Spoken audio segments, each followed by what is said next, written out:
Hi, it's Sari with a special video episode of the Seamwork Radio podcast. So in episode 105 of the podcast, Haley and I sat down with Jenny Doan, the founder of the Missouri Star Quilt Company. And if you've ever looked up a quilting tutorial on YouTube, you've probably seen Jenny. Jenny's trademark easygoing and accessible style has gained her YouTube channel over 750,000 subscribers, making it the most popular quilting channel on YouTube. She's absolutely beloved by the worldwide community of quilters that she's brought together both online and offline. She's even transformed the small town of Hamilton, Missouri into a destination for quilters from around the world, now known as Quilt Town, USA. She's also now authored a memoir called How to Stitch an American Dream, a story of family, faith, and the power of giving. In the full podcast episode, we talked to Jenny about her incredible story growing this amazing company. But in this video, you'll get to see some clips where she talks about why quilting is such a powerful creative activity, and some where she shares tips for anyone interested in learning to quilt. If you love to sew and you've thought about dabbling a little bit in quilting, keep watching to hear Jenny talk about why this is such an amazing creative activity and how you can get started. I think you'll love her approach and what she has to say about the healing power of making. And if you're someone who's interested in making your own clothing and you want to do it with more intention and joy, you're definitely in the right place here at Seamwork. So hit that subscribe button and turn on notifications so you can follow along with us and never miss one of our weekly videos. Now let's hear why quilting, sewing, and creating things with our own hands is so powerful and transformative. Here's a little bit of our interview with Jenny Doan, and you can listen to the full interview at seamwork.com/podcast. What is it that you loved about quilting so much? Because our audience is kind of a mix of people who sew and quilt, but a lot of people don't quilt. They mostly sew their own clothing. So for those people, what would you say is the thing that really felt so creative to you? Yeah. So for me, because I have such little snippets of time, or at the time I did with my little children, it mattered to me that what I was making had longevity. So for instance, I didn't love to cook because people just ate it, but I loved to can because it would sit on your shelf for months. You know, you have this feeling of accomplishment for a long time. And when you make a costume, it's got to look good from 20 feet out, hold together for 2 weeks, and somebody's going to use it once. But when you make a quilt, it's actually going to outlive you by generations. And so I love the longevity of quilting. I love that. And I love that you're making something useful. I'm super, super practical. So I'm not an art quilter necessarily. I mean, I have made wall hangings, things like that. In day-to-day life today, I think a lot of people have that creativity kind of stripped out of their lives, and being able to put it back in gives the brain what it needs, because I think as human beings, we really want to create. And that's like this really strong internal drive that we have that I think is suppressed today. And sewing, quilting, gardening, cooking, all these things bring it back. The other things I think that people don't realize in quilting is that when you are creative across the board, anything you do, whether it's cooking or gardening or costuming or quilting, whatever it is, any creative process is healing. And there are so many people, I mean, I have never myself written a website, but I get letters every single day from people. And they want to tell me their story and their trauma and what's happened to them. And then they share what quilting did to heal that. And that is, I was so not expecting that. That is like a miracle to me. It's amazing to me what happens. The Quilting Marine is one of them. He served several tours and had terrible PTSD. And Missy was doing a show with him. And so they're over talking at her station on the computer. And I thought, oh, I want to meet him. So I went over there and popped my head in.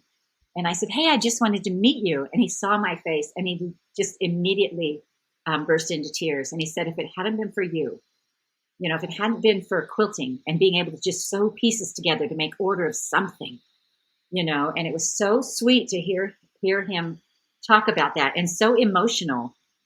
Because I hear it all the time, and I just wasn't expecting that at all. I thought I was teaching people how to sew, and literally, I think we're putting lives back together, pieces at a time. It's pretty amazing what's happened. So people often ask me, if they want to start quilting, how do they do it?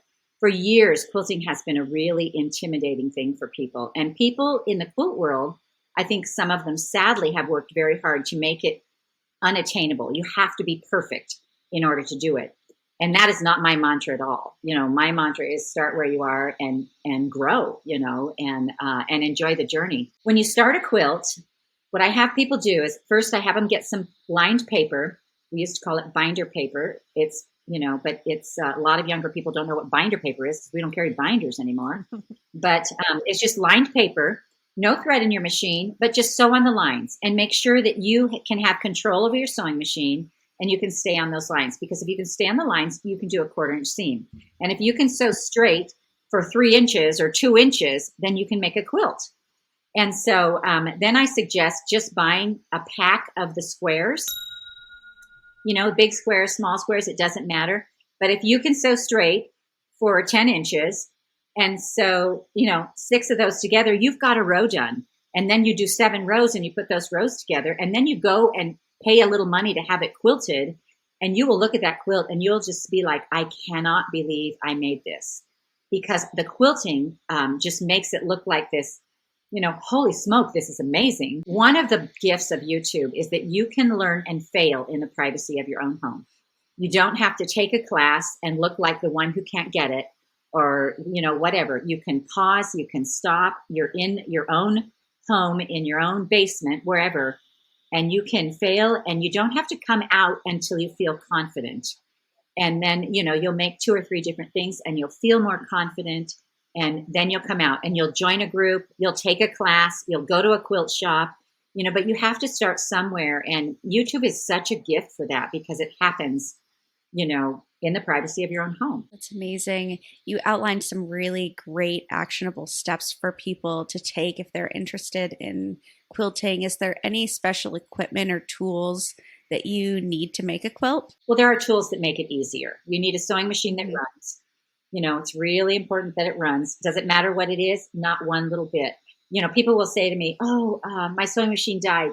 What's your recommendation? And I'll say, well, if you don't have a ton of money, go to a secondhand store and find the heaviest machine you can, because those are workhorses and they will last forever. And so people are always like, oh, I forgot about the thrift stores, because those are such great machines. And I always say, you don't buy a machine, you buy a dealer. Because there are like 4 factories, all those parts go in the same machines. So you want to find a dealer who will fix what you drug in off the road, as well as what, whatever you buy from him. You want to find one who's generous and kind. But as far as the tools go, the rotary cutter makes it way easier to cut than scissors. But there is a little bit of a learning curve on that. And you want to make sure that you're really careful. And because they're razor blades and you've got pushing pressure on them and they can cut you badly. And so I have a sewing machine, a rotary cutter, a ruler that makes sense to your brain. All of us, we love to buy tools, but we use the same ruler all the time. And that's because that ruler makes sense to our brain. And I can't have a ruler that has a lot of like if my ruler does 5 things, I'm not even gonna be able to use it. I can't even see the lines. It's almost like when you're colorblind. And that color blindness, that little color goes through and all of a sudden you've lost it. That's how I get, if my ruler has too many lines, it just doesn't work for my brain. And so I'm very careful about the tools I pick and the templates that I use. And we now make a lot of them for my type of brain. But, you'll know what type tools are your favorite because they'll be worn out. They'll have the chip. They're the ones you always grab and go. I'm kind of a make-do quilter and, and I make use of what's around me. And I just don't require that anything special to really quilt with. And, there are lots of tools that make things easier, but people are like, well, do you ever use a walking foot? And I'm like, if I can find it, or if it really doesn't work, if what I'm doing really isn't working, I might use it's just, I just am a creature of habit. People are saying, well, what about that 1/4 inch thing? And I say, I just sew with my presser foot right next to the edge of the fabric. I don't even know if it's 1/4 inch because that's where I sew, And so I tend to be one of those who, people say, well, how often do you change your needle? When it breaks. And all the needle people are like, no. I'm like, I know it's good to change it everything. I just don't. I'm a lazy sewer, And so, I just make do with what I have and enjoy the process. You don't sound like a lazy sewer. You sound like a rebel to me. Oh, there you go. That. I am pretty prolific as it goes. I do make quite a few quilts. So. Do you have any? I feel like who you'll always be. I feel like I should get a jean jacket or something. Maybe trade my cardigan for a jean jacket with the rebel across that. Quilting rebel. Right. Oh, I don't approve. I'm a quilting rebel. I love it.